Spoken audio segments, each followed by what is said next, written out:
Then we get to the main event, which not, I guess, all that surprising in hindsight, but Marvin Vettori puts on a grapple clinic against Kevin Holland, which is the second time he's received one in the past month, and takes a safe, dominant decision over Holland.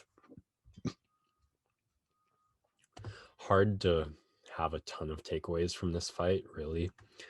Holland's takedown defense was just not up to par. I mean, there were so many times where it was like the first effort, and if not the first effort, then always the second effort for Vettori where he got the takedowns. He didn't ever have to chain the attempts together. Once he got his hands locked, which he did way too easily, way too many times, he was able to get Holland down. So it's hard to say a ton because Adesanya just is not gonna make it that easy to get his hands locked, let alone to close that distance. And it takes, we saw in the Blachowicz fight, if early this guy's great on takedown defense, you need to feint him out, set it up with strikes, and get in there. And even then, like only when Adesanya is tired, only on the second takedown effort, is that when it really starts to materialize. So it, like the low bar or low takedown defense performance by Holland doesn't fill me with confidence or anything that Vettori is going to have an easy time taking down Holland or Adesanya. It is start to give you an indication of the kind of fighter Vettori is and how he beats a guy like Hermanson on the feet for the most part. Then he beats a guy like Holland on the ground for the most part, a well-rounded fighter who will take the path of least resistance.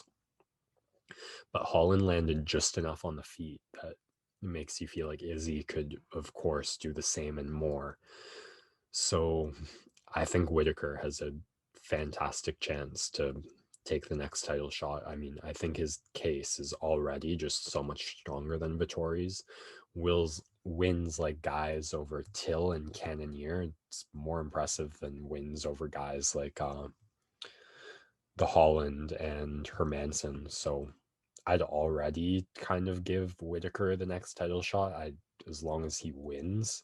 If he wins impressively over Gastelum, all the better. But I can't really imagine a scenario where Whittaker wins and Vettori deserves a title shot over him, just looking on their past couple wins and kind of not impressive enough from Vettori in the striking defense. And it's not his fault he didn't get to show off better grappling offense, but you need like a ground and pound or submission finish to raise the stock on a performance like that, when we just saw Brunson do more or less the same thing.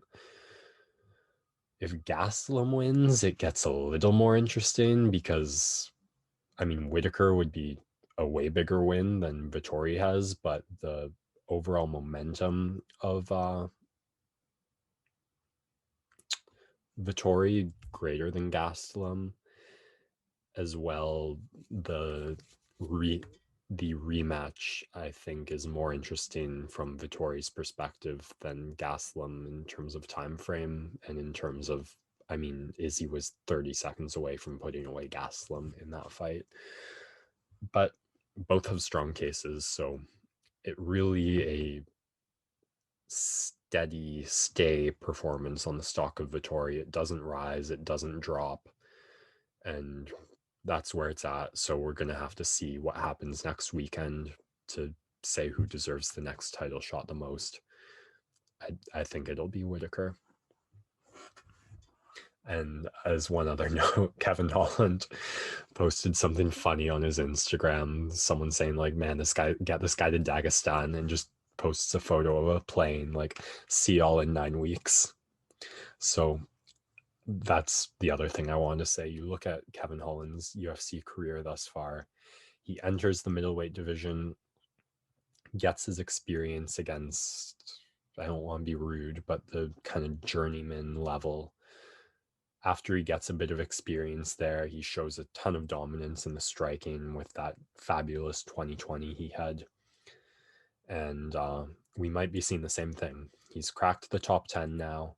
So he's gotten his experience there. Now he's got to go back, make improvements, and they're not, they're pretty basic fundamental improvements, which is discouraging. And like, how does he not already do these things on the takedown defense? But encouraging, and like, man, if he does them, could this guy just that easily be like a top 5 contender? So be very interesting to see what's next for Kevin Holland.